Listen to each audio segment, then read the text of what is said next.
Jack is calling from Pennsylvania. Go ahead, Jack. My question is, today, of course, President Trump is to be certified. Yes. In what ways and how likely is it that the Democrats are going to try to bollocks things up for the president and make things difficult for his certification? Well, I mean, we know that many Democrats probably will try to object. I mean, this is not new. Democrats have been objecting to Republican presidents for decades. I mean, George W. Bush had many people try to block the certification.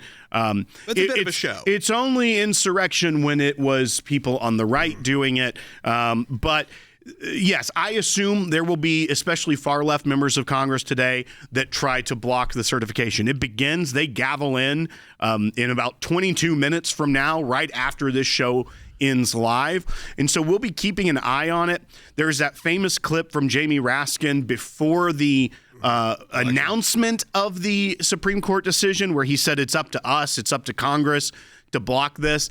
He has since said he doesn't expect there to be an objection to it moving forward. I think it's also hard when you see how overwhelming both popular vote and electoral college that President Trump won. But there is still rhetoric coming out of our current president that if it were on the other side would be taken as violent rhetoric, as trying to stir up something. Fortunately, there is a massive snowstorm in D.C., so I don't think there's even going to be public protests. They have about 10 inches of snow. But let's go ahead and listen to President Biden just yesterday being asked by a reporter if he still thinks President Trump is a threat to democracy. Let's play bite one. Do you still believe he's a threat to democracy? I think what he did was a genuine threat to democracy. So President Trump, genuine threat to democracy, a day before the Congress, Jordan, is about to certify President Trump's election. I think, if anything, that shows that democracy can work in the United States. Take a look at their words. I mean, as we get closer, and we are getting very close to President Trump becoming the next president of the United States, their rhetoric is going to get nastier. They're going to get more angry. They're going to look for more targets. I think that's why you talk about the nominees, you talk about the individuals who are going to be put forward as cabinet secretaries, directors, at the top level who have got to get confirmed. That Democrats are going to pick and choose those they want to go to war with and make an issue of. And that's not so outside the norm. I think it is pretty outside the norm for the former president, a current president who's about to be the former president, to call the incoming president still a danger. Yeah. Because those kind of words evoke action.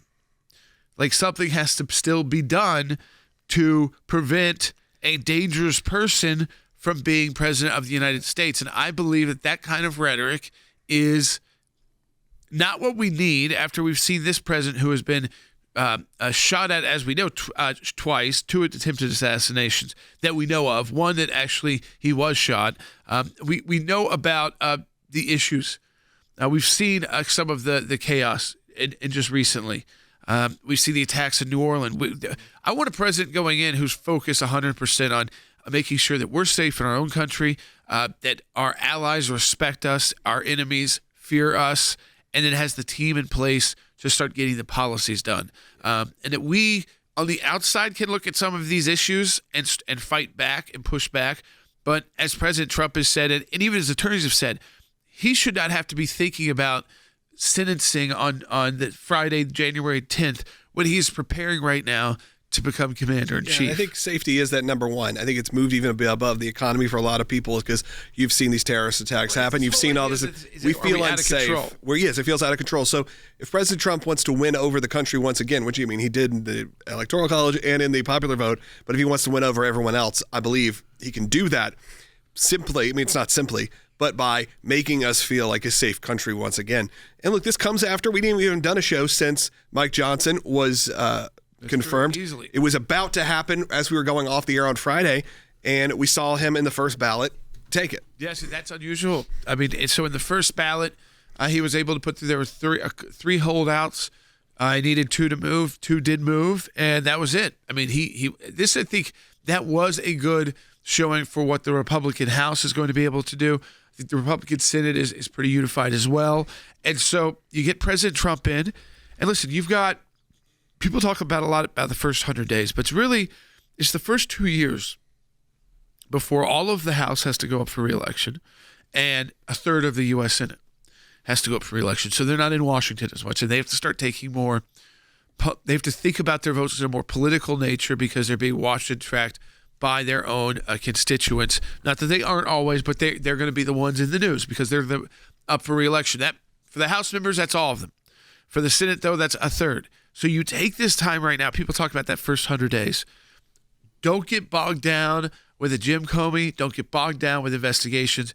Get in there and get legislation done. And you may not want to hear from her. I understand that. But Kamala Harris put out a video this morning about the certification. I think we should hear it and go to it just because I think it's interesting for people to see the rhetoric now coming out. A month ago, 2 months ago, this was Hitler. We were dealing with Hitler. Literal fascists. Literal fascists. But take a listen to the video that came out this morning from Vice President Kamala Harris. The peaceful transfer of power is one of the most fundamental principles of American democracy.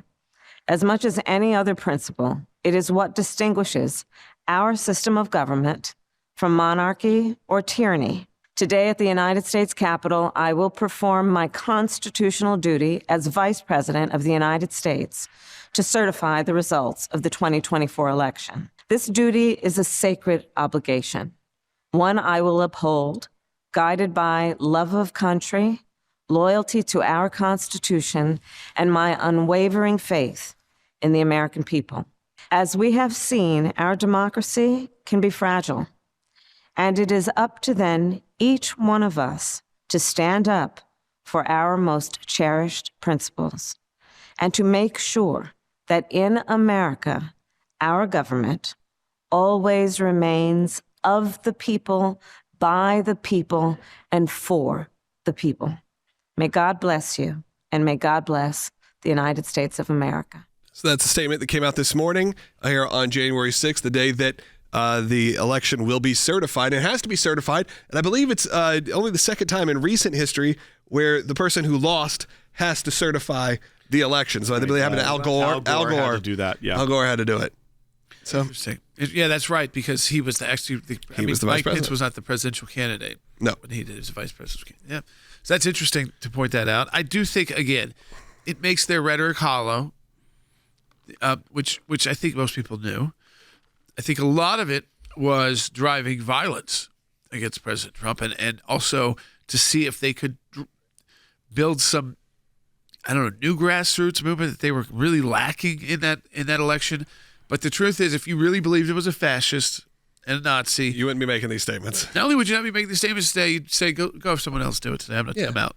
Well, it's kind of like you look at the situation. You may not agree with it. President Trump didn't show up till the last inauguration of Joe Biden because he was contesting the results of the election. So if you truly believe that there were issues with the election, you wouldn't show up and be there. Today, it feels like a similar situation where it's like, of course she's showing up because it's just political talk. It was just political rhetoric the whole time. To the other point where we've been talking about all of the chaos that people were predicting around the Mike Johnson vote, it did end up being in that first round because they held the vote open until those two changed their mind. But what I think people should also be reminded of, you brought up the midterms are always looming for the members of the House. I think they should be very careful in this first 100 days, really even first 6 months to a year of this Trump presidency, that the people gave a mandate to President Trump. If you are going to fiddle around too much with the process and try to get that little bit of extra when there's a clear mandate, if you're holding out when President Trump clearly gave his endorsement behind Mike Johnson and you still had to have your 15 minutes of fame on TV, you had to be the two that were hold out and were so easily flipped, but so that your name was read or maybe you got some concession from the Speaker of the House. Now's not the time to do that.